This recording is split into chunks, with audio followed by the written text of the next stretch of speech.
Hey guys, and welcome back to our channel One Two Step.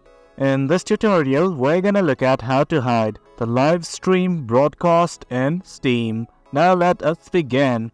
Well, do you know that I have already installed the application? In case you have not done that, worry not. We have prepared a video regarding that as well. Now let's simply look at how to hide the live broadcast. Initially, what you guys have to do is simply click on your account name at the top right. Click on it right here. And from here, all you guys have to do is go to Store Preferences.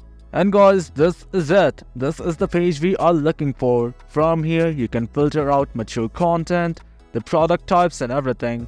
But for now, all you guys have to do is simply scroll down, and at the very bottom, you can see a button like this that says Broadcast Preferences. Currently, as you can see, it has been hidden. Simply click on this checkbox right here, and the broadcast will be hidden from your stream account.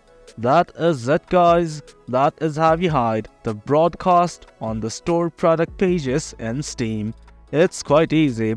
Hope you guys found this video informative, and for more content like this, do remember to hit like, share and subscribe. Your support fuels us. Until next time, thank you.